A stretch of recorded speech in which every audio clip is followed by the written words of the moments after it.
Silav roj baş hevan no çawa kun ser ekranê dibînin niha merasima cenazê Salih Müslüm heye ez hema dengê wî vê kim bînim ser ekranê Mazlum Abdî daxife. Parasına her makamet tamamen. Lebele videoya televizyon bugün televizyon siyasi bir. Televizyon idari bir. Televizyon ve abul. Televizyon jnuba avakırna rojava dendirirsiniz abi. Ama da kabak serpin değil. Hep kabak çat sali beri adı. Bu teybat çarda sali kuni beri hasar dedi abi. Serbi asası, serbi bilgeri, am kanun behri Suriye bütün minat. Dali emiracı, dali cibakidan, dali rihsindar. Şuna be, em diyeceğim, sözü kan bir de şeyden eber. Serida Yirvan Hazra şey, ve velat hamuş şeyden mümkün. Sözü kan bir de şeyden kavakı hemen serbi mi? Saati kabul Paris'in دباب بيباجوا النهضة قبض ماشينين وأم قال لك حمشت الخازن وبيك سربي أساسي أم بكون شهيدا حتى سركبتني وبيتر كبر سباشا سباس هروانا مهرب سلطانة كي يشبه هزا ما يبنيش هزا ربطي هاشي بخوضا ما قصده هاشي بخوضا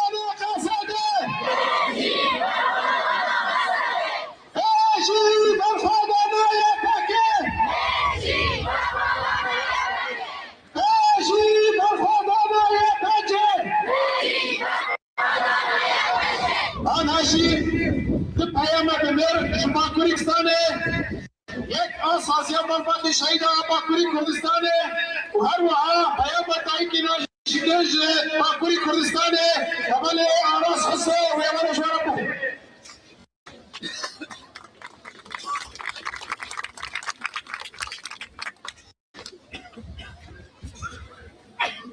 هیا با مجلس مالبات ایران باکوری کردستان اما که مالبات شهیدان شهادت حبره ما بابات یک حبره بر آبو و یک شپیشا که شورا شاروش آبو گلکی خمی و لگل ویشه کمکینه آمزن تل ویشن لشهادت حوال صالح مسلم ریدانا میا شهیدان و پیمانا میا پیکانا خول و خیال وقت خورتر بکن یا مجلسا مالباتی شهیدان آباکوری کردستانه دکزیاتا حوله صالح مسلم دا فراها یا مشال سرلی شهیدان دوباره کن و ایشات حیا خول و خیال وقت هیوین خاپیک بینن امید همو هزا بعد وقتی کشید و دیوتی کشید دادن و حول بدن لایق دیوان بین شهید نام بین مجلسا مالباتی شهیدان آباکوری کردستان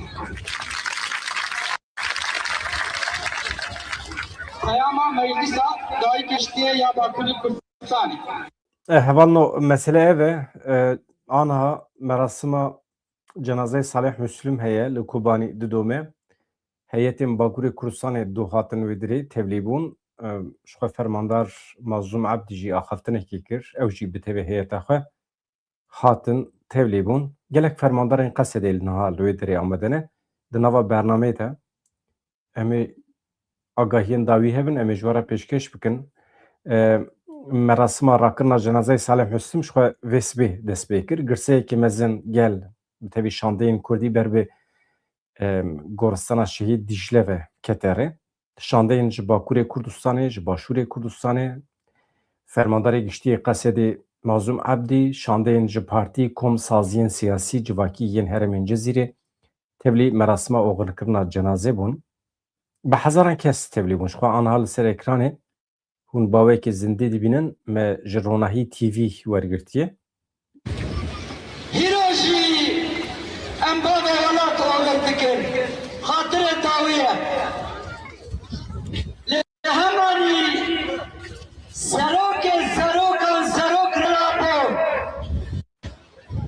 ji dilê candan desthilat dikin bi nêvê Kuban û Rojava Karabayî serheventiya ji taw bavê welat bavê şehîd şer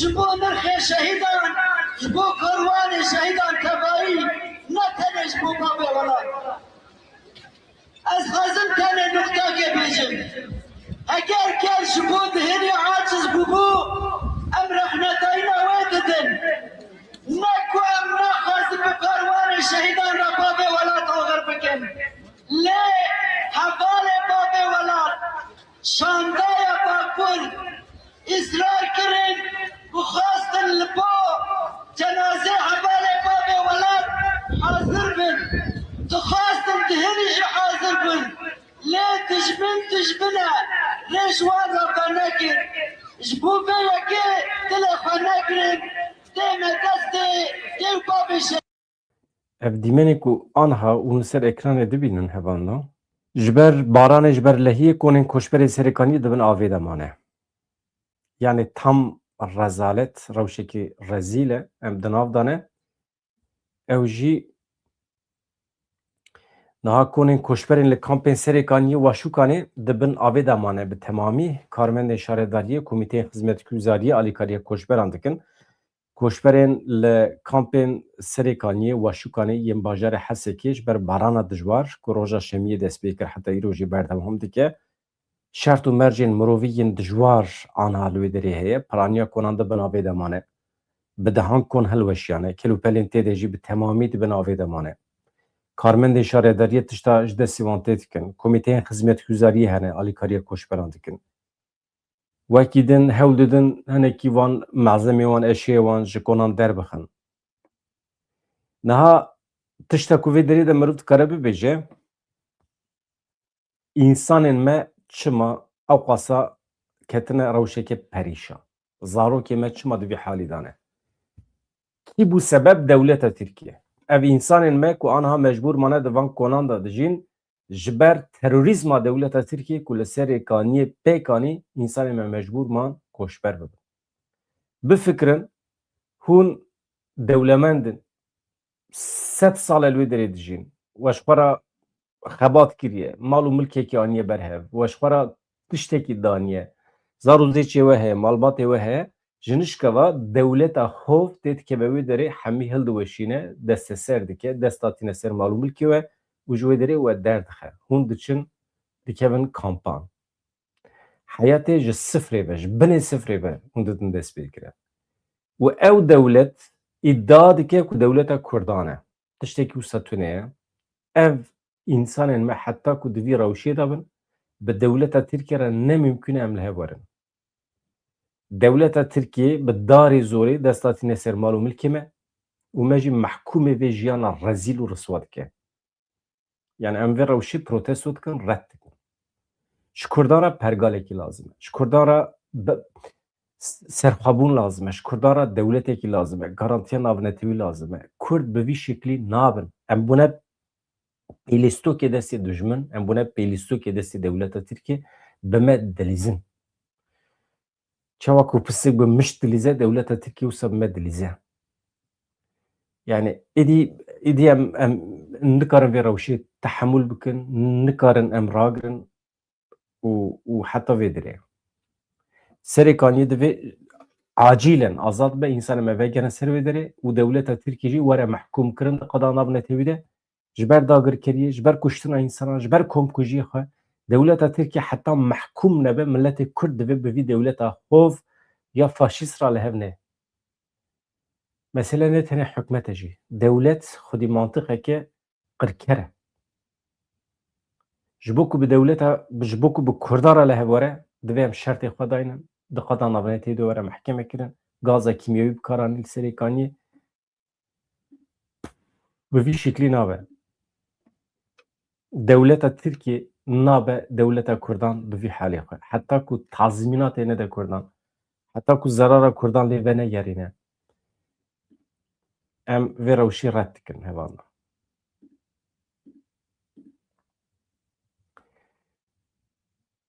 Jalêkî ve çavên li serê wê ye. Tamam. Merasima Salih Müslüm li Kobanê tê li darxistin. Merasima cenaze. Aniha ez bawer dikim hêdî millet wê belav be. Merasim bi dawî dibe. Hevan na Yani ev Netanyahu sağa ya miriye. Yani fikra ve çiye. Ev heneki tevle heve mesela. Li daxuyaniye ki had dayin. Ez hema bi destûra we ji we re bêjim daxuyaniye ku di derbarê jiyana Netanyahu de hatiye.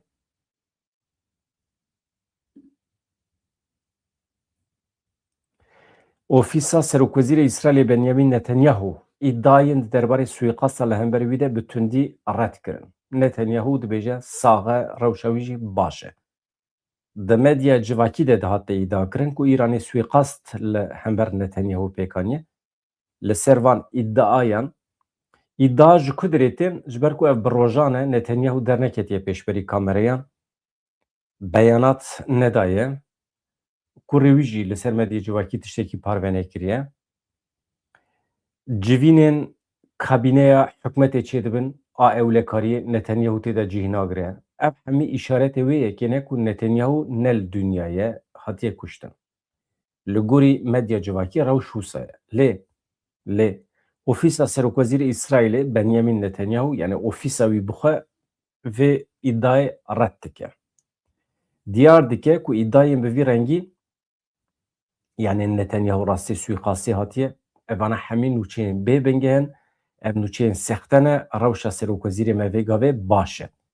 Êrişên hevpariyên ku İsraîl û Amerîkaya roja 28 Sibatê li hember Îranê dane destpêkirin alozîya li herêmê derxist lûtkê asteyê herî jor di van êrişan de gelek kes hatin kuştin li Îranê. Rêberê olîyê Îranê Elî Xamaneyî di nav da kurê wî birîndar bû ew jî hatibû şûna wî qaşo zêdetirê 1200 kes mirin nêzê 5 kes ji van rêveberên Îranê ne tev hatin kuştin. İran jî wekî bersiva van êrişan êrişên bi dron û mûşekan pêk dîne. Ji xeynî İsraîlê li Ürdünê, Iraqê, Herêma Kurdistanê dixe, welatên kendavê jî dide ber bombeyan. Baregehên leşkerî yên Amerîkayê li Kuderê hebe di hedefa Îranê de ne. Başûrê Kurdistanê zerareke ciddî dît. Hem Îranê êriş kir û hem jî Îranê êriş kir ser baregehên Amerîkayê li wê derê. Ew komên çekdar yên girêdayî Îranê hene êrişê balyozxaneya Amerîkayê kirin li Hewlêrê. Yani ji du aliyan ve Başûrê Kurdistanê hedef e. Dewleta Tirkiye jî ji xwe re dike pirsend ew jî ji alîkê ve êriş dike. Ji ber ku dronên ne nas hene canan dem bi dem ew jî êriş dikin. Yani bi qasî ku İsraîl dibêje Netanyahu sax e hevan. Êdî hûn bawer dikin nakin ez nizanim. Niha di êrişên li Rojdatê Kurdistanê de sivîl hatin qetil kirin. Ez bawer dikim ji ber êrişên Amerîka û İsraîlê bû. Merû fotoğrafya wan nîşanê we bide.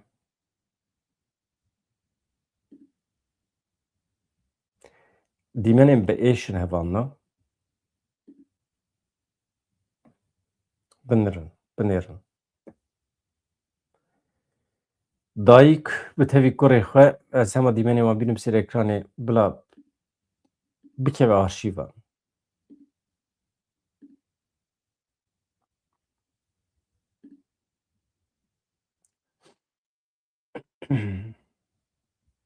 Rewşa ku milletê me tê de ye perperîşan e. Hêzên Amerîka û İsraîlê ragihandin ku wan li Rojdatê Kurdistanê û Îranê gelek armanc bombebaran kirine. Berpirsên îdarî yên bajarê Îlamê ragihandin ku avahiyekê hatiye bombebaran kirin. 6 endamên malbatekî jiyana xwe ji dest dane tê de. Li bajarê Kîrmanşanê hate ragihandin ku dayîkekî bi tevê zaroka xwe hatiye kuştin. Nîvê şeva şemiye yani doh bi şev 14 Adara 2026an tam berê sibehê vê sibê yani. Li Rojdatê Kurdistanê çend cî hatin bombebaran kirin. Sibeha şemiyê jî li taxa Cihadê ya navçeya Eywanê ya bajarê Îlamê êrişekî cihên niştecîbûnê hate kirin. Cî ku millet lê dijî cihê sivîlan e êriş beraya dronan pêk hat. 6 endamên malbatekî hatin kuştin. Yek ji wan zarokekî şeşmehî ye. Şeva şemiyê jî êriş berdewam kirin. Yek ji wan cihên ku hate bombebaran kirin baregeha Qudsê ya li nêzîkê balafirgeha Sinê ye. Ew baregeh berê ji bo hêzên Supayê Pastaran ji bo artêşa Îranê dihate bikaranîn. Li Kîrmanşanê şeva şemiyê herî kêm du dever hatin bombebarankirin. Ew jî ciyên li derdora qada petrolê ye. Baregehên hêzên îstixbaratê Supayê Pastaran polîsên Kîrmanşanê li nêzîkê wê qadê ne. Ew ciyê ku hatine bombebarankirin. Roja şemiyê jî li bajarê Kîrmanşanê de êrişan de dayîkekî bi zaroka xwe jiyana xwe ji destan. Navê jinekê Faize Reyhanî ye. Zarok jî navê wê lê kiribûn Ebra Cirfî. Anha her du jî ne li jiyanê ne. Şer şerê xelkî ye, ê dibin mawdûr em in. Mala wan li nêzîkî yek ji wan deveran bû ku kiribûn armanc, yanî eskerên Îranê li wan deran e. Partiyên Rojhilatê Kurdistanê bangê azerî û bangê milletê din kirin hevanno. Daxuyaniya wan heye, beyanata wan ez ê aniha ji we re bixwînim. Hevanno, hevpeymaniya hêzên siyasî yên Kurdistana Îranê peyamekî weşandin. Bank li hemû gelên bindest hêzên demokratîk yên li Îranê kirin ku bibin yek. Hevpeymaniyê bi tundî yanî tundiya ku li Îranê tê kirin şermezar kirin. Di nava hemî milletan de ê ku herî zêde nav derbas dibe milletê Azerî ye di vê beyanata hêzên hevpeymaniya Kurdan de. Yani Kurd dixwazin xwenêzê Azeriyan bikin. Sebebê wî jî Kurd û Azerî di nava hev de dijîn bi taybetî li Bakurê Rojhilatê Kurdistanê. Yani Urmiye wan deveran. Ji bo heremên ku Kurd û Azerî bi hev re dijîn modeleke rêveberiya hevpariya xwe cihî pêşniyaz kirin. Hevpeymaniya hêzên siyasî yên Kurdistana Îranê yani Rojhilatê Kurdistanê di vê qonaxa hestiyar de daxuyaniyekî belav kiriye. Destnîşan dikin ku ji bo derbasbûna ji dîktatûriyê ber bi siberojeke demokratîk ve piştgirî gelekî giring e, hevkarî gelekî mühîm e. Di peyama hevpeymaniya Kurdan de tê gotin ku siberoja Îranê tenê bi sîstemeke dadperwarane yani adîlane mümkün e. Li gorî daxuyaniyê divê di vê sîstemê de heqên netewî ê gelan bi temamî werin naskirin. Hevpeymaniya hêzên siyasî yên Kurdistana Îranê ragihand ku ew amade ne bi hêzên siyasî û sivîl ê milletê din re bibin yek. Anîn ziman ku armanca wan, hedefa wan avakirina Îraneke azad, demokratîk û piralî ye. Her wiha beyan kirin ku siberojeke mayînde tenê bi naskirina mafê netewî yên gelan mümkün e. Di daxuyaniyê de tê bibîrxistin ku gelê Kurd û Azerî di dîrokê de li gelek deveran bi hev re jiyane, ew dever bi taybetî jî heremên Azerbaycan û Kurdistanê ne. Xwişk û birayên me yên Azerî di wê beyanatê de tê gotin. Divê siberoja heremên tekel li ser bingeha hevkariyê be. Divê rêvebiriyeke hevpar hebe, em bibin şerîk, mafên wek hev ên hemû pêkhatiyan ên milletan werin garantî kirin. Hevpeymaniya me li van hereman piştgiriyê dide avakirina mekanîzmên bi rêvebiriya hevpar ya xwe cihî. Divê em mekanîzma nüfûs îradeye gel nîşan bidin. Ewlehiya mayînde tenê bi dîtina mafên wekhev ên siyasî, çandî, zimanî yên her du gelan pêk. Hevpeymaniyê diyar kir ku divê di navbera hêzên siyasî yên Kurd û Azeriyan de mekanîzmayên diyalogê werin avakirin. Wan balkişan ser dîrokê. Balkişandin ser peymana dema Komara Kurdistanê bi bîranê. Sal 1946 di navbera Komara Kurdistanê û hikûmeta netewî ya Azerbaycanê de peymana dostaniyê hatibû îmzêkirin. Em carekî din girêdanbûna xwe ya bi prensîp û rihê ve ya vê peymanê ve radgihînin. Em vê yekî wekî sembol û nexşariya hevkariya di navbera tevgerên demokratîk yên her du gelan de dibînin. Ev jî pêşniyaza Kurdan e. Dibêje di beşa dawiya peyamê de çi dibêje? Behsa dewleta Tirkiye dike lê behsa navê dewleta Tirkiye nade. Dewletên cîran dibêje. İrak jî dibe, Tirkiye jî dibe. Ev şeş partiyên Kurdistanî ku bûne yek navê wan bûye Hevpeymaniya Kurdan, tekiliyên cîrantiya baş, rêzgirtina li ber berjewendiyên rewa yên dualî û prensiba bi hev re jiyana aştiyane parast. Hev peymaniya hêzên siyasî Kurdistana Îranê destnîşan kir ku ev nexşerê ji bo gihîştina siberrojekê azad sütûneke bingehîn e. Hevpeymaniya hêzên siyasî Kurdistana Îranê 14 Adarê 2026 hatiye belavkirin. Navê xwe kirine Kurdistana Îranê. Çima negotine Rojhilatê Kurdistanê nizanim.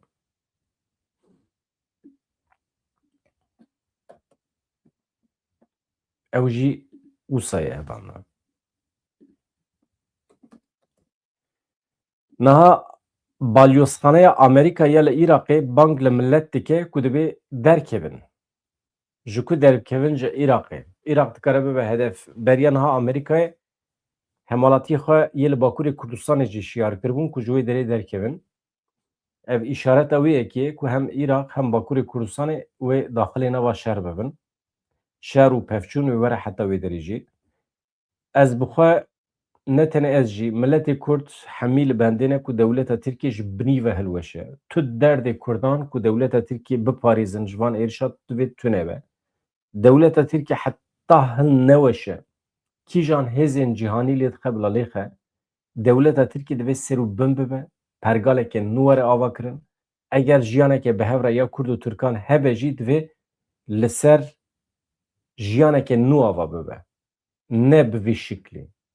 Pergaleke nû, dewleteke nû, coğrafyayeke nû, coğrafya nû nabe, coğrafya aynî coğrafya lê mantıqeke nû ji ber vê yekê jî hilweşîn lazim e.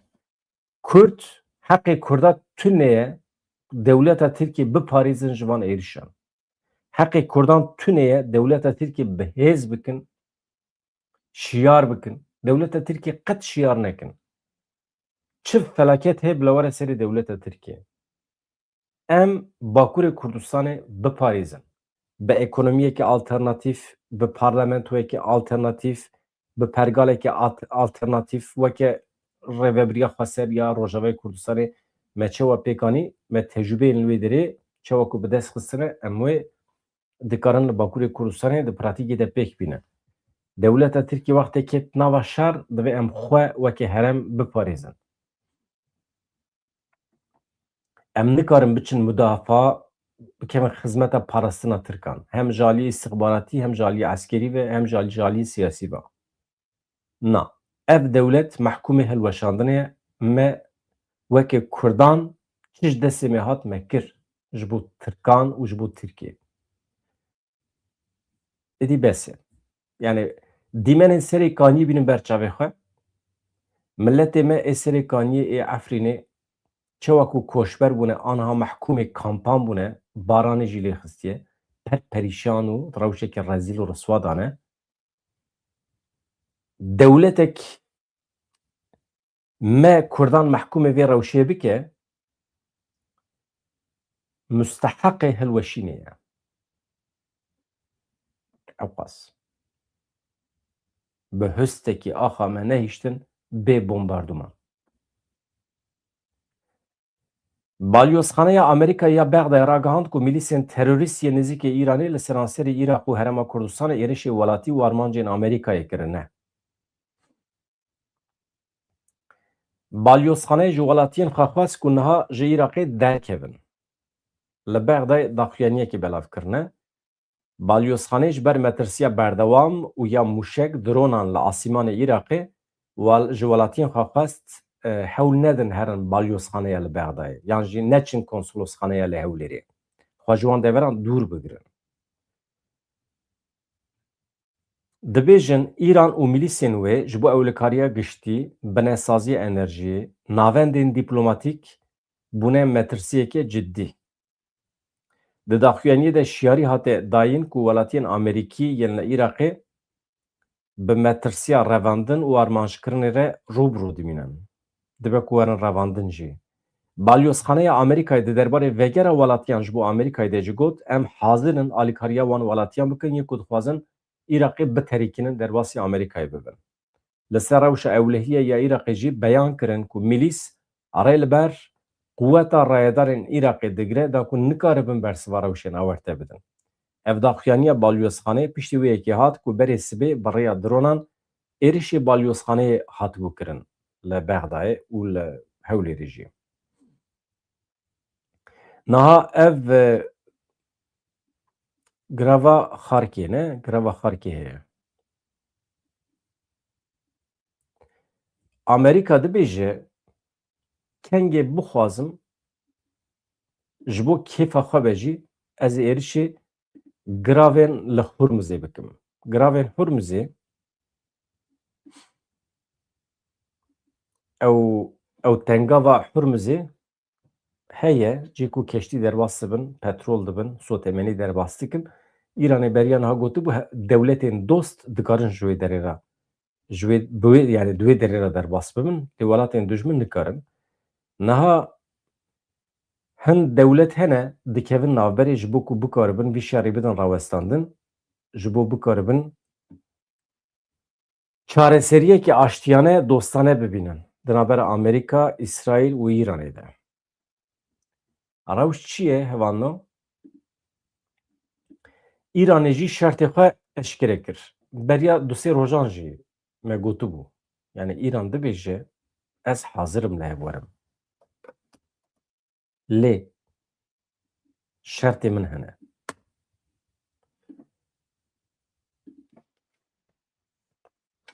Şertê İranê çi ne hevano? Binêrin.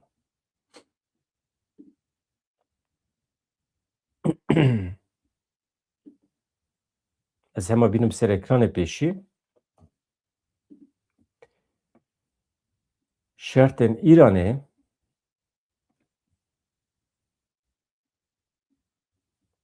em cî bidin fotoğrafê Iraqçî.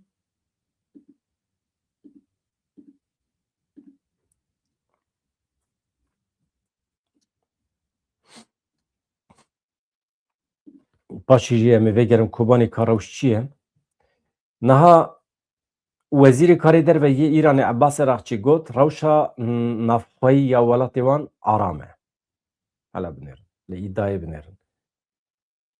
Wî ew gotegot jî red kirin ku qala nebaşbûna tendurustiya rêberê bilindê Komara İslamî ya Îranê Mujteba Xameneî dikin. Xameneî beriya niha birîndar bibû di êrişekê Amerîkayê. Dibê na. Rewşa wî baş e. Iraqçî teqez kir ku rewş bi temamî di bin kontrola wan de ye. Abbas Iraqçî ragihand ku tendurustiya Mujteba Xameneî gelekî baş e. Rêvebirina rewşê di destê wî de ye. Wezîrê Karê Derve yê Îranê balkişan ser wê yekê ku Tehran amade ye komîteyeke hevbeş bi welatê herêmê re pêk bîne. Ev komîte wê ji bo lêkolînkirina li ser êrişên dawiyê ji bo zelalkirina wan armancên ku hatine lêdan bixebite. Iraqçî îdia kir ku operasyonên askerî yên Îranê tenê baregeh tenê berjewendiyên Amerîkayê li herêmê ji xwe re dikin hedef. Wî anî ziman ku heta niha tu deverekî sivîl yan jî tu niştecîhbûnekî li welatên cîran ji aliyê Îranê ve nehatiye armanjkirin. Wezîrê Karê Derve yê Îranê îdia kir ku Amerîkayê dronekî wekî dronên Şahid yên Îranê bi navê Lukas çêkiriye. Bi gotina Iraqçî ew dron ji aliyê dîzayn, ji aliyê karkirinê ve gelekî dişibe modela İranî û di êrişên li ser çend welatê Ereban de hatiye bikaranî.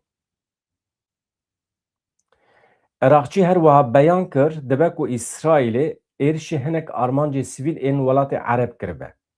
Bi mebesta têkdana pêwendiyên İran û cîhana Ereban. Yani provokasyon. İran îdia dike ku ji êrişên ku li ser welatê Ereban pêk hatiye dibe ku İsraîl kiribe we ji bo fitne fesadî derbixe dibe me nekiriye. Iraqçî her wiha got eger bingeha enerjiya Îranê were armanjkirin yani eger jêrxane dibêjin yani cî ku enerjiya Îranê lê tê afirandin eger ew hedef werin girtin İran wê çi bike dezgehên şîrketên Amerîkayê li seranserê herêmê ji xwe re bike armanc. Şer tenê wê demê biqede ku garantiya dubarenebûn û qerebûkirinê yani tazmînat hebe. Anha Amerika İran'e du şert danine peşiya Amerika'ya. Du şert. Yek. Ez erişi xwe yê li ser berjewendiyên te, ez erişi xwe yên li ser baregehên te didim sekinan. Ez dikarim şer bidim sekinandin. Vaya İran dibêje bi du şertan. Dibe tu garantî bidî min ku ji vir û pê ve tu cara êrişê me nakî. Ev yek. Ya din jî dibe tu tazmînatê bidî me ji ber zerarên ku te li me daye. Ji ber hemû êrişên ku te pêkaniye li welatê me, zirarê me dibe tu li me vegerînî. Yani tazmînat bidî. Vaya şertê Îranê ye. Ev girava xar lê hebû, Amerikayê bombebaran kiribû wê derê. Îro Trump derketiye dibêje li gor kêfa xwe ez bixwazim cardim bombebaran dikim wê derê. Girava xar lê navenda sereke ya hilberîna petrola Îranê ye.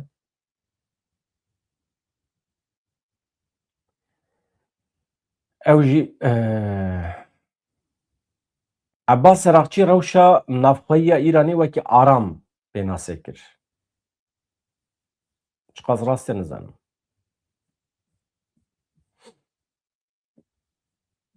Yani aramî li Îranê heye, tune ye, çapemenî tune ye.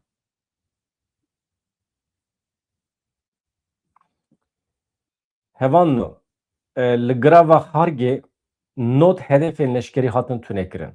Amerîka wisa dibêje.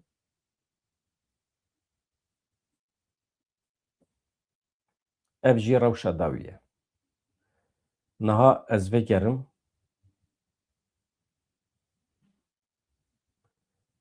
ciyê merasimên binêrin ka rewşa merasimê çi ye?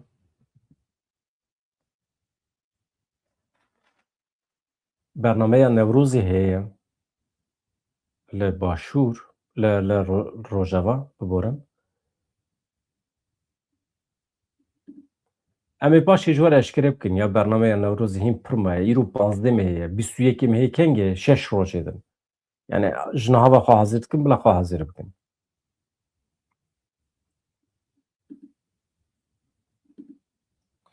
Lê Newroza îsal hêvî